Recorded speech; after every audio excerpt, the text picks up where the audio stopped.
कहा जाता है कभी कभी मौन सबसे गहरी आवाज होता है। जो शब्द नहीं कह पाते वो मौन व्यक्त कर देता है। और अगर यह मौन महादेव का हो तो वह सृष्टि का संतुलन बदल सकता है। यह कथा है उस मौन की जिसमें छिपी है ब्रह्मांड की सबसे बड़ी शक्ति, शिव का मौन। कैलाश पर्वत, जहां न कोई शोर है न कोई चिंता, बस शांति है, गहरी स्थिर। वे वही महादेव ध्यान में लीन है, आंखें बंद, जटाएं स्थिर। गंगा उनके मस्तक से धीरे धीरे बह रही है। वो अचल है, जैसे समय भी उनके चारों ओर ठहर गया हो। देवता, ऋषि और स्वयं प्रकृति उनके मौन को देखकर नतमस्तक हैं, क्योंकि वो जानते हैं शिव का मौन सृष्टि का आधार है। एक दिन ब्रह्मलोक में हलचल हुई। इंद्र, अग्नि और वरुण देवता ब्रह्मा के पास पहुंचे। उन्होंने कहा, प्रभु, महादेव कई युगों से मौन है। उनका ध्यान अब ब्रह्मांडीय ऊर्जा को रोकने लगा है। अगर शिव ने ध्यान नहीं तोड़ा तो सृष्टि का प्रवाह रुक जाएगा। ब्रह्मा ने कहा, शिव का मौन कोई साधारण मौन नहीं है। वो तब बोलते हैं जब सृष्टि को दिशा चाहिए। उनका हर मौन एक संदेश है। देवताओं ने कहा, पर प्रभु, जब शिव मौन रहते हैं तो संसार में असंतुलन बढ़ता है। ब्रह्मा ने मुस्कुराकर कहा, शिव का मौन विनाश नहीं, परिवर्तन की तैयारी है। कैलाश पर मां पार्वती भी चिंतित थीं। वो हर दिन महादेव के पास बैठती, पर महादेव की आंखें बंद ही रहती। वो बोली, प्रभु, आपका ये मौन मुझे भयभीत करता है। क्या संसार फिर किसी संकट की ओर जा रहा है? महादेव ने कोई उत्तर नहीं दिया। बस उनकी सांसों की गूंज हवा में मिल रही थी। उनका मौन वाणी से भी अधिक प्रभावशाली था। मां पार्वती ने सोचा, मैं ध्यान करूंगी और उनके मौन का अर्थ समझने की कोशिश करूंगी। वो भी आंखें बंद कर ध्यान में लीन हो गई और तभी उन्हें एक दृश्य दिखाई दिया। संपूर्ण ब्रह्मांड एक धागे में बंधा हुआ है। उस धागे का केंद्र महादेव का मौन था। हर तारा, हर ग्रह, हर जीव महादेव के मौन से ऊर्जा पा रहा है। उनकी शांति में ब्रह्मांड की गति है। उनका मौन केवल मौन नहीं, वो एक अंतर यात्रा है, जहां भीतर का शोर शांत हो जाता है और आत्मा स्वयं से मिलती है। मां पार्वती ने आंखें खोली और बोली, अब समझ आई प्रभु, आपका मौन सृष्टि का रक्षक है। आपके मौन में ही सृष्टि विश्राम करती है। महादेव मुस्कुराए। वो अब भी मौन थे, पर उनकी मुस्कान ही उत्तर थी। कुछ समय बाद देवताओं ने महादेव की परीक्षा लेने की सोची। उन्होंने नंदी से कहा, अगर शिव का मौन सृष्टि को बचाता है तो हम उन्हें जगाकर देखेंगे। नंदी बोले, प्रभु का ध्यान भंग करना विनाश को आमंत्रण देना है। पर देवता नहीं माने। उन्होंने कैलाश की चोटी पर जाकर तेज गर्जना की, डमरू बजाया और शंखों की आवाज से आकाश भर दिया। लेकिन महादेव की आंखें नहीं खुली। उनकी धड़कनें स्थिर रहीं। उनका मौन अडिग था। तभी पृथ्वी पर कंपन हुआ। आकाश में बादल गरजने लगे। देवता भयभीत हो गए। एक आवाज गूंजी, जब शिव मौन है तो सृष्टि सुरक्षित है। जब शिव जागते हैं तो परिवर्तन होता है। देवता समझ गए, उनका मौन विनाश नहीं बल्कि नियंत्रण है। महादेव के मौन से सृष्टि का हर अंश जुड़ा था। उनकी सांसों की लय में गंगा बहती थी।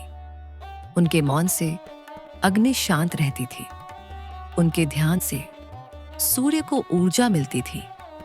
उनका मौन संसार के हर तत्व को जोड़ता था। जैसे मौन स्वयं एक भाषा हो। शिव का मौन हमें यह सिखाता है कि जब शब्द बेअसर हो जाएं, तो मौन ही सबसे शक्तिशाली संवाद होता है। मौन का अर्थ कमजोरी नहीं बल्कि आत्मज्ञान है।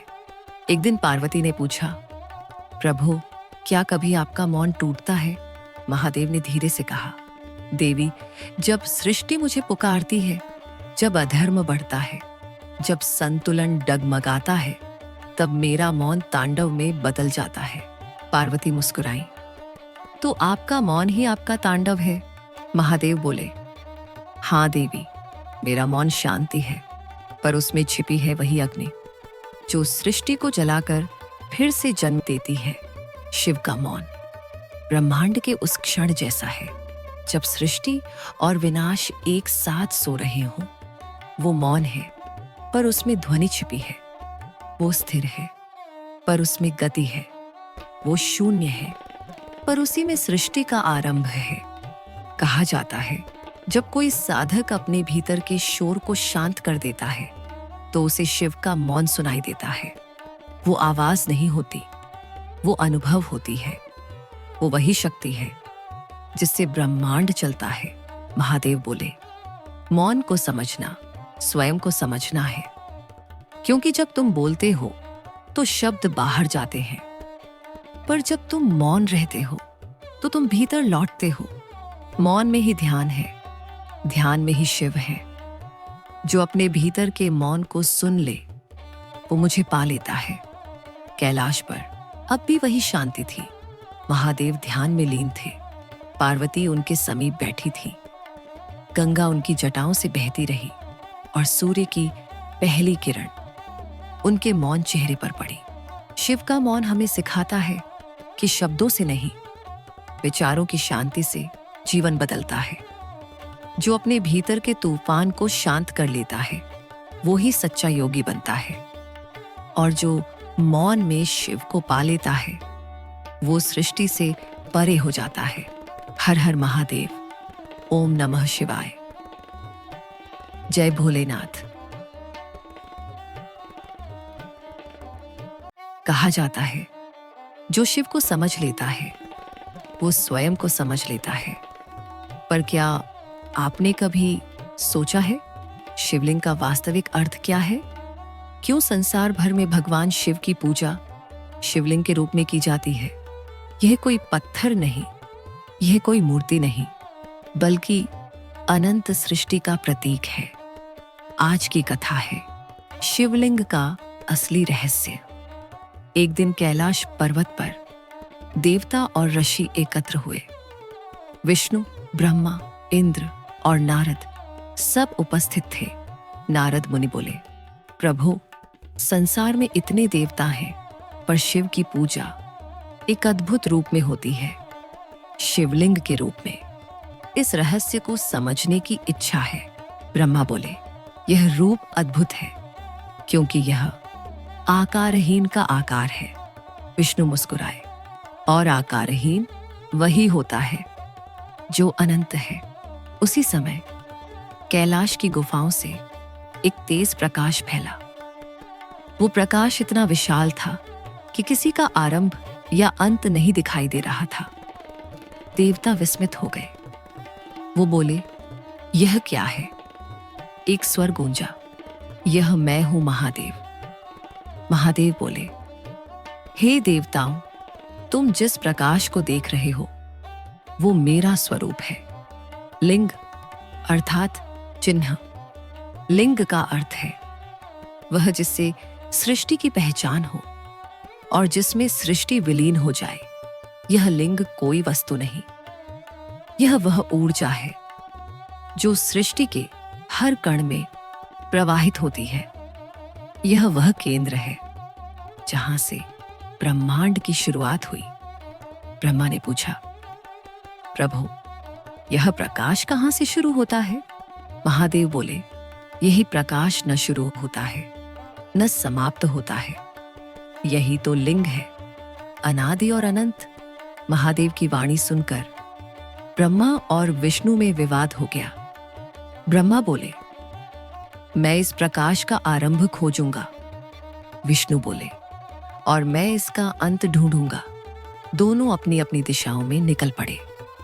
ब्रह्मा ऊपर की ओर, विष्णु नीचे की ओर। हजारों वर्षों तक चलते रहे, पर न आरंभ मिला न अंत। अंततः विष्णु लौट आए और बोले, प्रभु, मैं हार गया। आपका रूप अनंत है, पर ब्रह्मा ने झूठ कहा।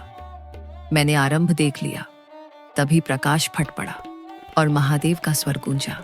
अहंकार से जो सत्य को ढंक देता है, वो सृष्टि में सबसे अंधा होता है। उन्होंने कहा, ब्रह्मा, झूठ के कारण तुम्हारी पूजा कभी पृथ्वी पर नहीं होगी। और विष्णु से बोले, सत्य के कारण तुम सदा पूजे जाओगे। महादेव बोले, यह लिंग रूप इसी घटना का प्रतीक है।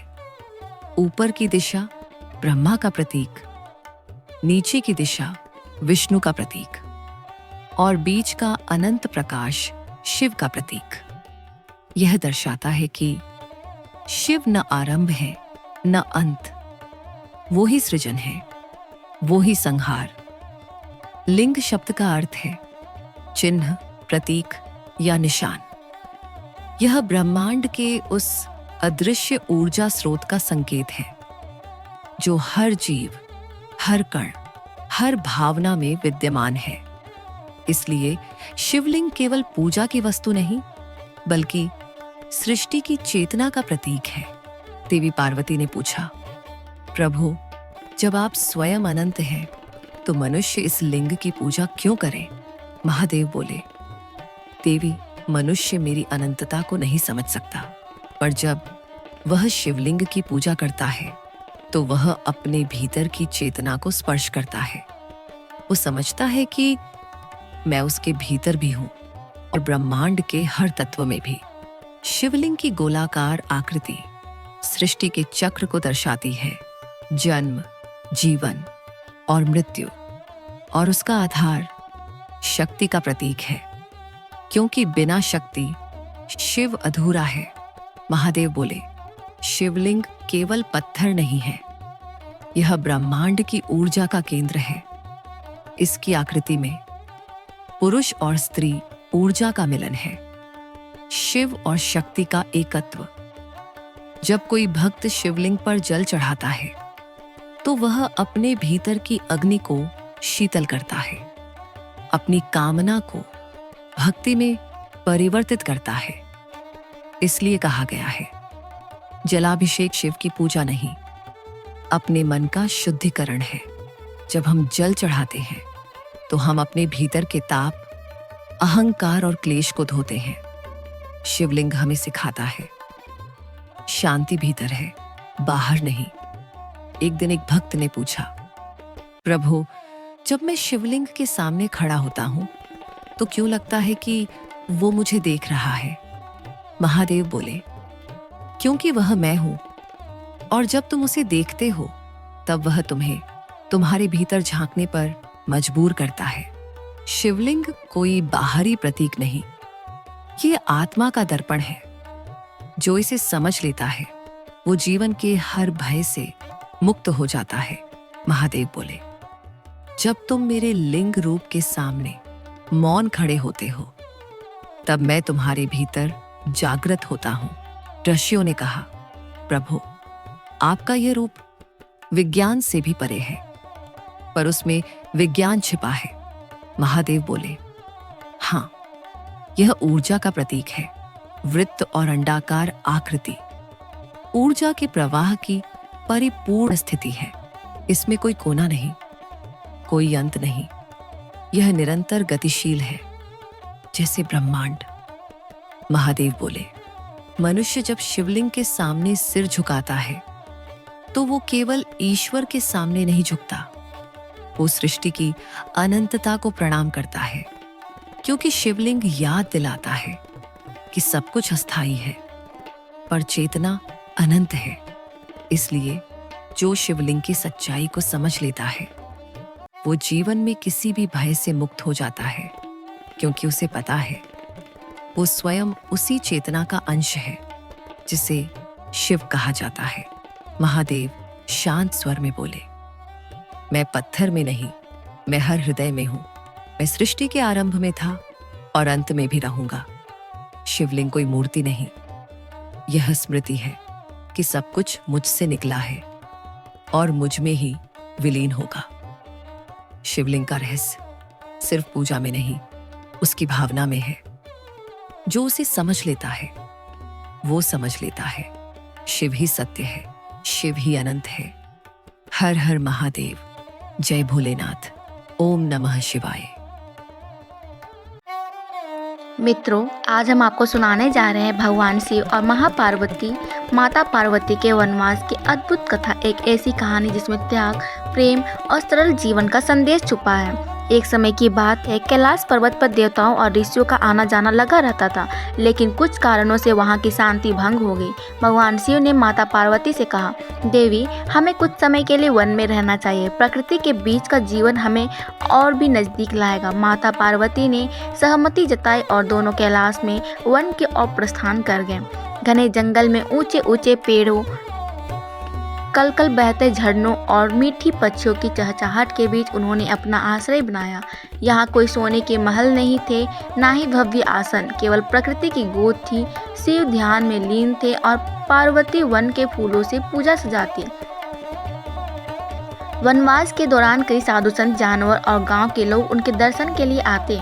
शिव और पार्वती सभी को स्नेह और आशीर्वाद देते। एक बार एक गरीब किसान अपनी फसल का पहला फल लेकर आया तो शिव ने कहा, तेरी भक्ति ही सबसे बड़ा उपहार है।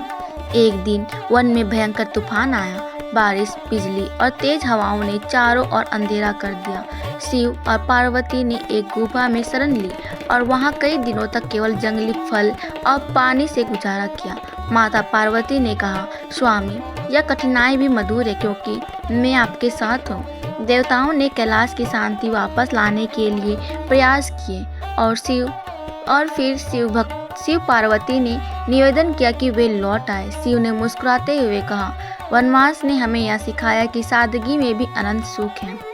शिव और पार्वती कैलाश लौट आए, लेकिन उनका हृदय सदा उस वन की पवित्रता को याद करता रहा। उन्होंने यह संदेश दिया कि जीवन में वैभव से अधिक महत्वपूर्ण है प्रेम और सरलता।